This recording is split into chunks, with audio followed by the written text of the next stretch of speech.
I saved up enough money so I could follow my dream, which was to come back and start a farm. I think what really brought me back eventually was the family aspect of it, wanting to raise my family and my children the way that my brother and I were raised.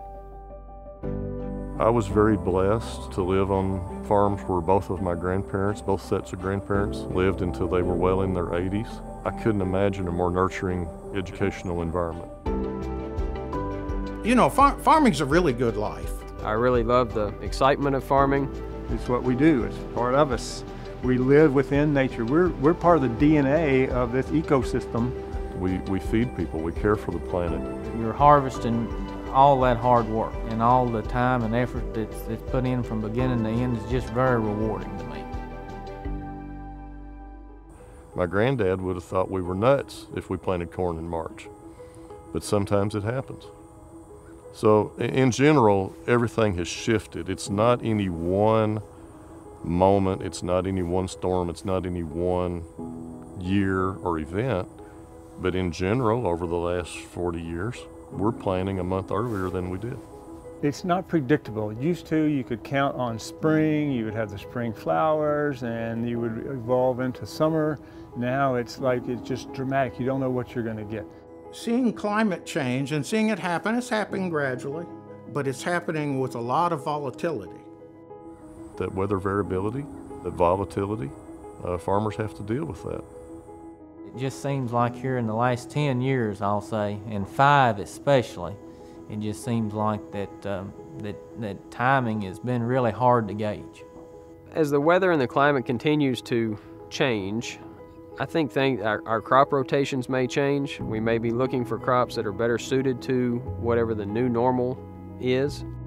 It would make sense as the climate changes and as temperatures sway and different things like that, that would bring in a whole another host of insects and possible diseases. A few years back, Derby Day, first Saturday of May, is considered the day you can plant outdoor non-frost tolerant crops, tomatoes, peppers, all those things. So we did that after Derby. Then a week later, we get a 27-degree freeze. We took thousands of tomato plants out of the ground, put them back in the greenhouse. So it cost us a lot of money for labor, and it slowed the plants down, so they were delayed. It's pushing our workload into a shorter and shorter period. So that means I have to spend more money. I have to get a bigger combine because I have less days of good weather to combine. I have to get a bigger planter because I have less days of optimum time to plant. That means that I develop more debt, so I move my risk from weather risk to financial risk. We have the 100-year rainfalls 3 years ago. We're at the 100-year, this may be the latest first frost of fall in 100 years. So we're constantly breaking these 100-year records with different types of weather and events. I think we have more extreme weather events. I think they're more frequent. It's not uncommon anymore to have a 5-inch rain or a 10-inch rain. That never happened. I feel like the climate is changing because of this volatility. It doesn't just rain. When it rains, it just deluge, just downpours, and physically beats the plants, not just wets them.